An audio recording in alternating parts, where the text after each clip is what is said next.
The government has accepted a recommendation from the Law Commission to repeal Section 309 of the Indian Penal Code and decriminalize suicide.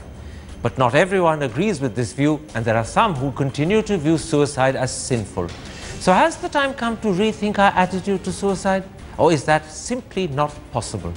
My guest, the former Attorney General Soli Sorabji, an executive member of the All India Muslim Personal Law Board, Zafar Ayab Jilani, and the editor of The Word Among Us, Father Dominic Emmanuel. Soli Sorabji, you were the lawyer who first petitioned the Supreme Court to decriminalize suicide. Why do you believe this is an essential step to take?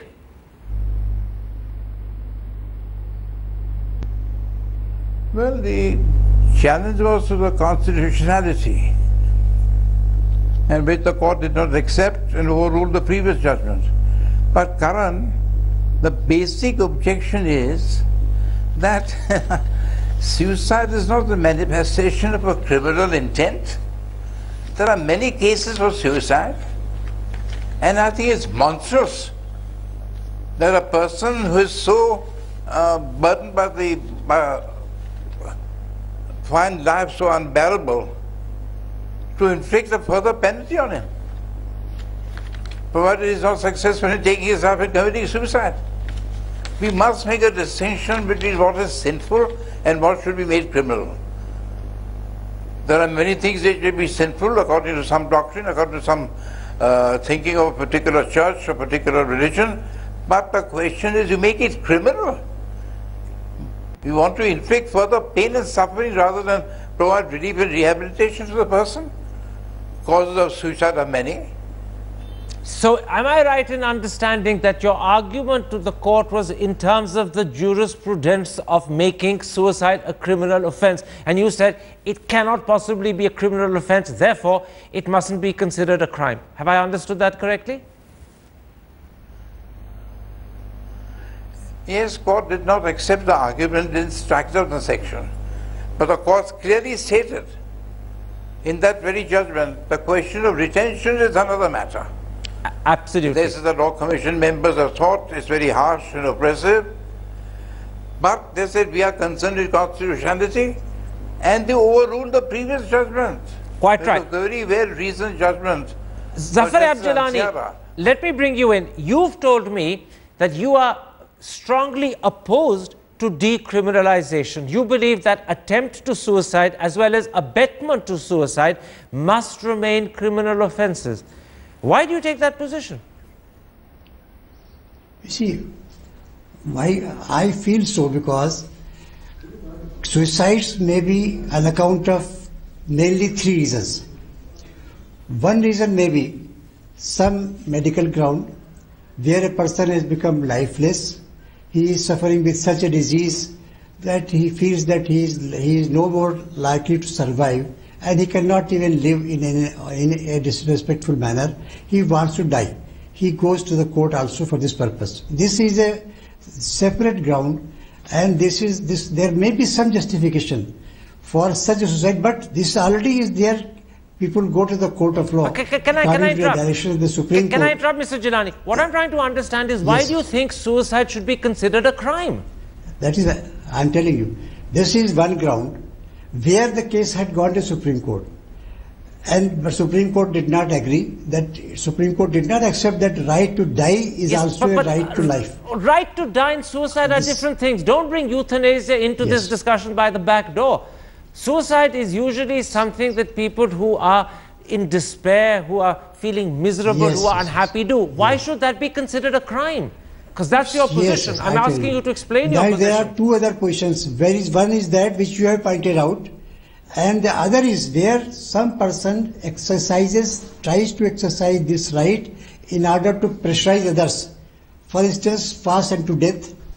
It is also an attempt to pressurize others, to compel others to accept some demand which is not being otherwise accepted. Well, hang on a second. So you're saying a very interesting thing. You're saying people who go on protest, sometimes fasting unto death, are criminals.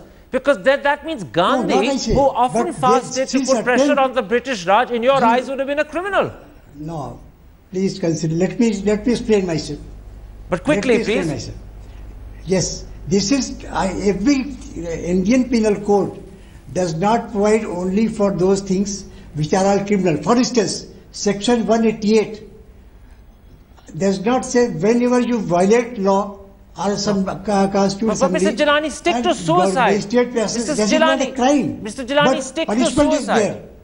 Stick to suicide and explain to me cogently why suicide should be considered a crime. It is because this, if you do not consider it to be a crime, then you will not be able to punish it. But why should you have to punish it? You have to provide something in the Indian Penal Code when you consider it to be an offence. All right. Therefore, you have provided it to be a crime. It may be, there are so many acts which otherwise may not appear to be crime, but they are punishable under the Indian Penal Code. So it is only punishable. But I don't understand why you want to punish suicide. Suicide, this is, see, a person who has committed suicide, he is not to be punished. A person who remains alive and is attempted to commit suicide, it is for him that Section 309 is there. Okay. Therefore, this Section 309, if it is abolished, all right, then it means that those persons. Let me bring in Mr. Jilani. Let me bring in Father Dominic, who's sitting with me. Father Dominic, your position, or rather the position of the Catholic Church, is somewhere in between, if I may so put it. Mr. Surabji and Mr. Jilani, you have nothing against decriminalizing it, but at the same time you have deep concerns about suicide. You believe it's wrong, you believe it's sinful. I want to ask you, why is it sinful? There is a basic principle that life is a gift of God and only God can take that life back, and we have no right to take life. That the basic right that we have been given is to live and to nurture life, not only of oneself but also help others nurture and sustain their lives. So taking someone's life by oneself is certainly going against the gift that God has given to you to live a life, and therefore it is considered sin. You are taking God's right into your hand, and that's obviously wrong and sinful. But God has given us the freedom to think for ourselves, right? The Church believes in that. That's Do right. we not have the right to exercise that freedom to the point of killing ourselves without it becoming sin? This question of freedom is always a slippery slope, because where do you actually draw a line for an absolute freedom, and then we can go into an argument sine fine. You have the freedom under the Church to decide between moral good and moral wrong, right? Yes. But you don't have the freedom under the Church to decide whether you want to live any further. That is a point at which your freedom stops. Precisely. That is exactly what we are saying, because life is not given by yourself to yourself. So what you haven't given yourself, you can't terminate. Can't take, yes, can't take. Sorry, Surabji, come back to the point being made by Mr. Jilani, that suicide, he argues, has to be kept in the penal code as a crime. Otherwise, you can't punish those who attempt suicide and fail. What I couldn't get Mr. Jilani to explain to me is why he wants people who attempt and fail to be punished. But is there any logic for punishing people who attempt suicide and fail? I don't see any logic at all. Very eminent members of the Law Commission also called this a very horrific provision. We should not be kept in the penal code. And I don't understand this. Jilani, I don't know how you say that it must be in the penal code. How do you make it a crime? And further, I want to say, I always respect his views, but you say this as an absolute condition in all circumstances? Where a person is so anguished, so really, finds his life unbearable.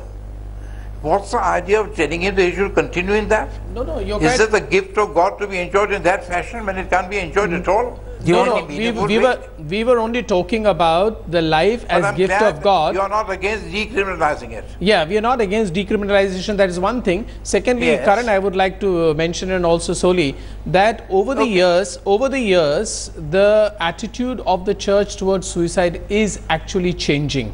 It's not gone 180% or 180 degrees. Softened. But it is softened, and there is a greater understanding. But there is still one problem with the Church's attitude to suicide, and that is this.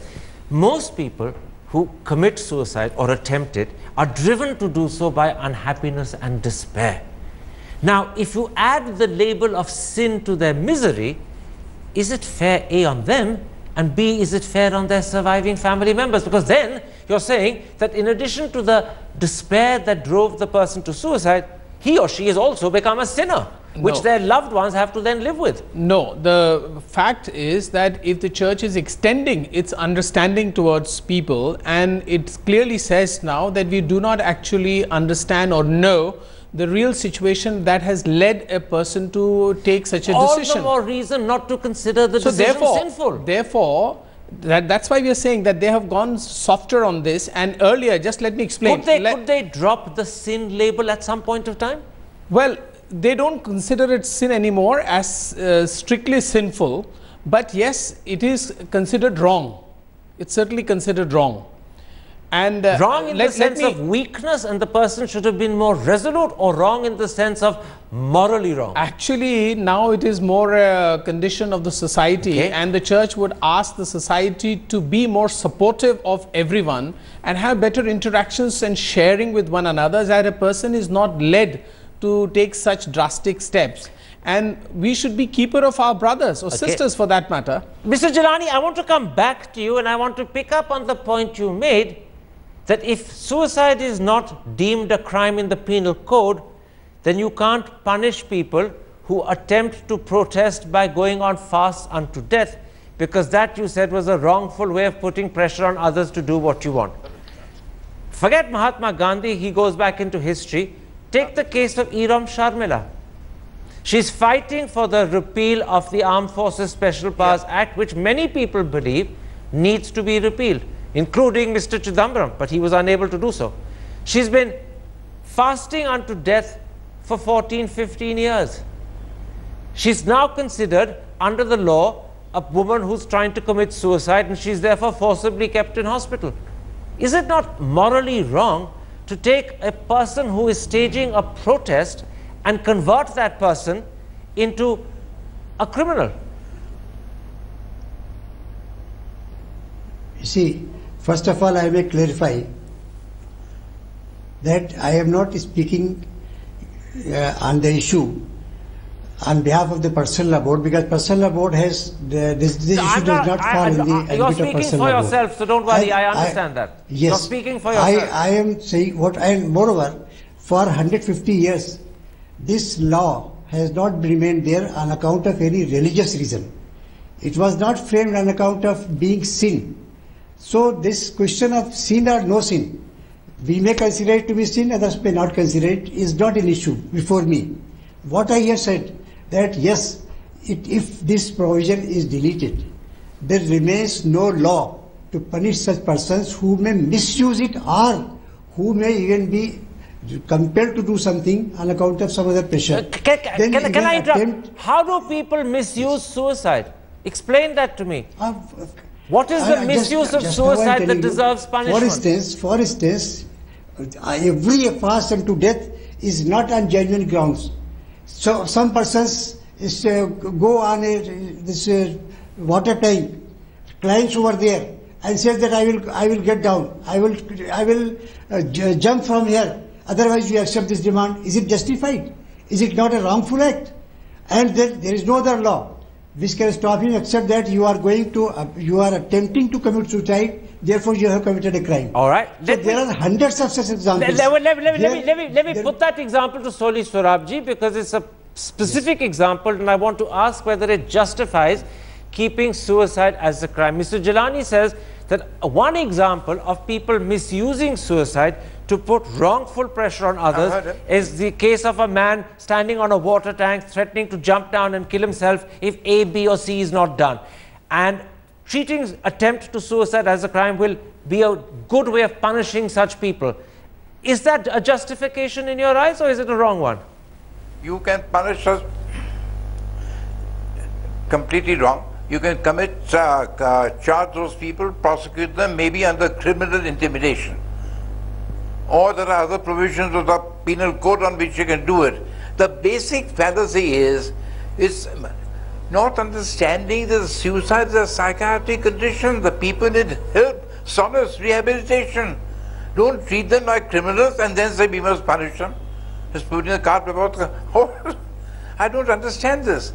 Even as Father told us, even the church has softened its attitude. I read a pronouncement of Paul, I think, His Holiness Father Paul. He also has been very understanding of the condition of the people. And one thing, Karan, do we not understand in our society, pluralistic society, do we want to treat these people as criminals? That's the first basic fallacy. Are the people who want to commit suicide because they can't bear the pressure of life criminals? But would anyone would like to put an end to their life?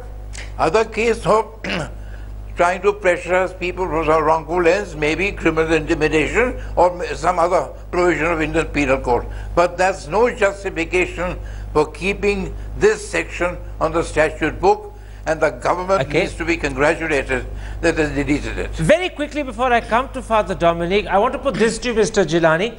If the government accepts and goes further and actually repeals 309, and that is clearly what it's indicated it will do, will someone like you challenge that repeal in court, or will you accept it? A quick answer. No, you see, I cannot give this answer just now. Let the government bring out it, and then only we will study whether we should or we should not. Because it is not that every amendment made by the government should be challenged. Let us see what will be the society effect upon the society, what is the response of the people. After seeing all that, then only I can decide about that. Soli Sorabji, on that particular point, you indicated that when the Supreme Court turned down your petition and upheld the law as it was and upheld 309, it did indicate that the government could change and repeal if it wanted. So if the government does repeal, will the Supreme Court entertain an appeal against that, or do you think it's unlikely to do so? I don't think there'll be any ground for challenging that action of the government. Repealing a section, how does it affect anyone? What's the locus standi of the person challenging this?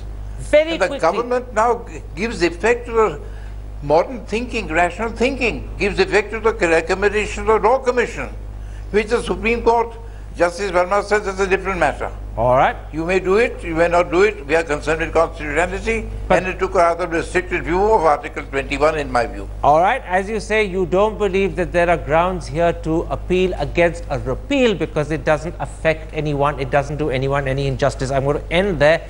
Let's hope, in fact, wisdom is along the lines of what you indicate. My thanks to you for coming to join us, Father. My thanks also to Mr. Jilani and Soli Sorabji. There we end this particular episode. If you have been, thanks for watching. Goodbye.